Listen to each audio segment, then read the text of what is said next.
Dr. Martin Luther King Jr. once said, "One of life's most persistent and urgent questions is, what will you do for others?"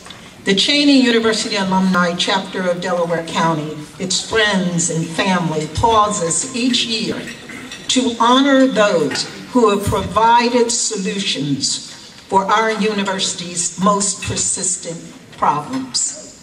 The Martin Luther King Jr. Spirit Award is presented to those who have dedicated their lives to improving the lives of others, to making a difference in our community, heeding Cheyney's call, and certainly dedicated to making sure that the oldest historical Black college and university not only survives, but thrives.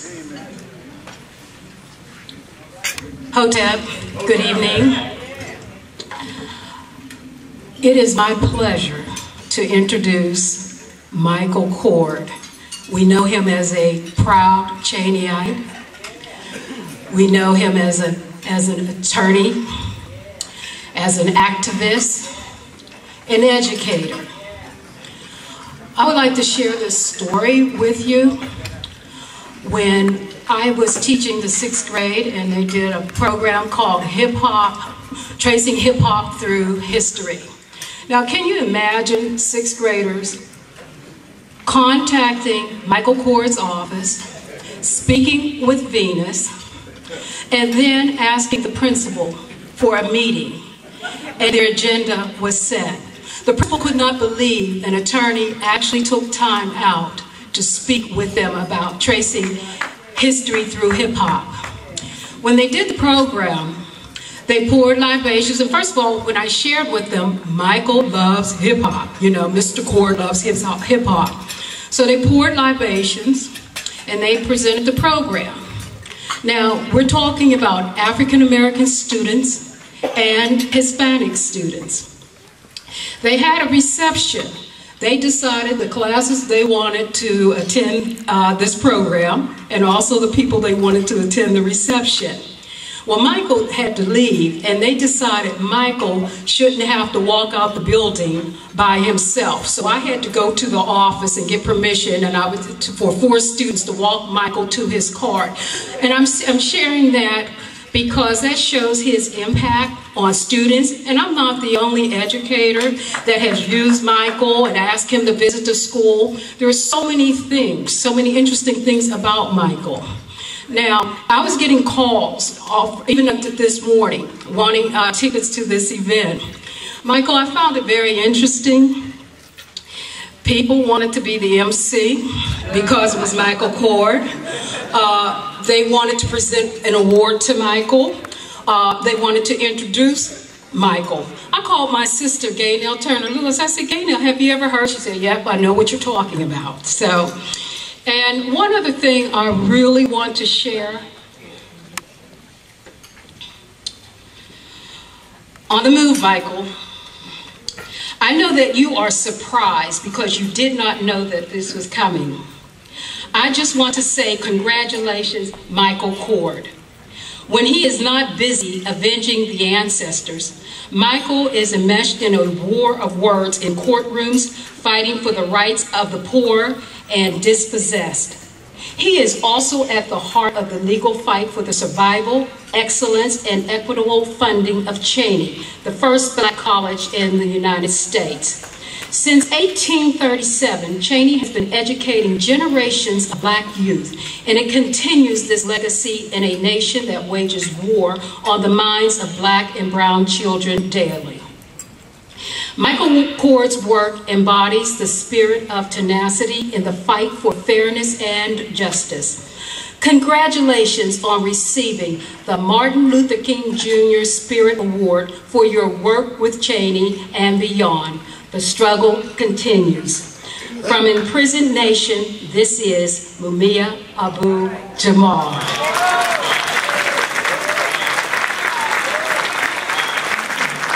So with this, I do want to say thank you, Attack, and Michael.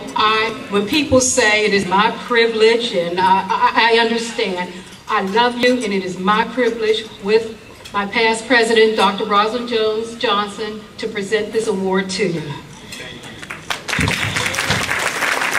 Michael Coard, Esquire. It honors us to honor you with the 2015 Martin Luther King Jr. Spirit Award with love. Thank you. Very rarely am I speechless, but actually I'm speechless. After hearing that from one of the greatest revolutionary heroes, Mumia Abu-Jamal, I can actually just leave right now, because that's the highlight of the evening.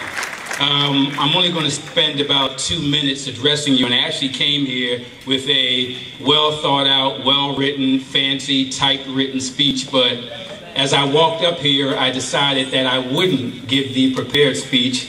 Instead, I would listen to what the ancestors tell me to do, and they're going to tell me what to say. And one of the things I want to start out by saying is this. Everybody who knows me knows that I refer to myself as the angriest black man in America. And that's a wonderful thing, because if you know anything about Harlem Renaissance and James Baldwin said that to be black and conscious in America is to be in a constant state of rage. So if you're black and conscious in America, you have to be enraged, and you have to use that rage in a positive way. But let me just say this. And I'm kind of beating around the bush on purpose. I pointed out about me being the angriest black man in America, and I never, ever, ever, ever get choked up about anything. But tonight, it's a little different. And if my voice starts to crack and tears begin to flow, please don't tell anybody. Please don't tell anybody, because I have an image to maintain. But I say all that because the only reason that I'm here is because of Cheyney. That's the only reason that I'm here. And what do I mean by that? I mean that when I came to Cheyney, I was like most kids, didn't know what I wanted to do with my life, and thought that maybe I wanted to become an English teacher. So I decided to major in secondary education with an English major. So after my sophomore year, I got a job working with a group called the Prisoners' Rights Council. And I decided that, hey, I like this whole notion of prisoners' rights, so maybe I'll become a lawyer. And I say all that to say this, and this is where the important part about Cheyney as an important institution for me comes in. I had taken all these courses in education and all these courses in English, but then decided I needed to take the kind of courses I needed to get into law school. So I spoke to the guidance counselors and administrators at Cheyney, and they did for me, a kid from North Philadelphia who knew nobody. They actually tailor-made a special program for me so I could graduate on time, not only with a Bachelor of Science degree in English education, but a Bachelor of Arts degree in political science. Temple wouldn't have done that. Penn wouldn't have done that. Harvard wouldn't have done that. Because they laid that foundation, I was able to get a full academic scholarship to Ohio State University School of Law. So when I say that I'm here only because of Cheyney, those are not words. That's real. It actually happened like that. And I know I told you all 2 minutes, but I fooled you. It's actually going to be about 5 minutes. But I got maybe 2 more minutes. But this is the thing. One of the things about going to a black college like Cheyney is that not only do you get a great education, but you see great role models. You see professors with PhDs in mathematics. You see administrators running a major business, because that's what a school is. And these people look like you. Their nose is like yours. Their lips are like yours. Their skin is like yours. Their hair is like yours. So you're looking at that and saying, wow, if they could do it, you can do it. So all of the stuff that was made possible for me came from people like Dr. Velma Mitchell at Cheyney, from people like Dr. Will Tate at Cheyney, and people like, and this is really important to me, people like Judge Harvey Smith.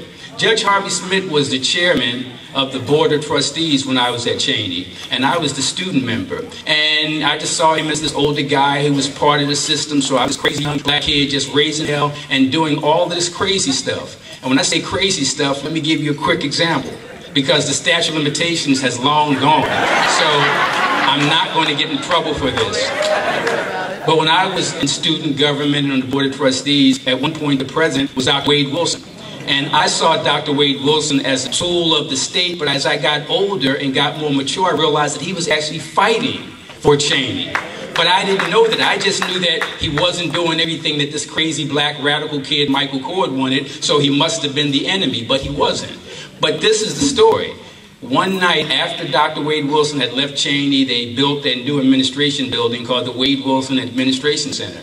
And if you go on Cheyney's campus today, you'll see that most of the buildings on campus, they have the name of the building on the ground floor, the first floor. The only building that had the name of the building on the second level was Dr. Wade Wilson. Why? Because as a senior at Cheyney, I and two other conspirators who I won't mention, we grabbed a gigantic barrel trash can and we had a crowbar. And because we were crazy black revolutionaries, we couldn't have Wade Wilson's name on the building. So 3 o'clock in the morning, we went to the building, 2 other people, and you can torture me, I won't tell you their names. And we pulled off the letters of Wade Wilson's name off the building. And I have, in my basement at home, the W for the Wade Wilson building, but I tell people it's the M for Michael. And I'll never forget, there was a Board of Trustees meeting the day after we took his name off, and Judge Harvey Smith, the chairman of the Board of Trustees, said, there's some vandals and they destroyed the building and we have the state police looking for them and we're hot in their trail. I said, yeah, right, hot in their trail. But I didn't realize that people like Judge Harvey Smith and people like Dr. Wade Wilson and the other people were trying to groom me. They were trying to put me in a position to be where I am today. When I come to events like this and people give me awards, it reminds me of the story where it's me and 9 other privates on the battlefield. And the sergeant comes along and says, I need one of you to take that hill. And by taking that hill, it's going to be a suicide mission, but at least you'll help us win this battle and ultimately win the war. If you do that, we'll name a street after you. We'll name a county after you. We'll name a city after you. Because you're doing such great stuff. So the sergeant says, I'm going to turn my back. And when I turn around, whoever stands forward, that's going to be the volunteer, and he's a great person. Just like this award says I'm a great person, and this material says I'm a great person. But the deal is this. When the sergeant turned his back and turned back around to face us, he sees me, Michael Coard. And he's saying all these great things about me, like these great things here. But what the sergeant doesn't realize is this. I never stepped forward.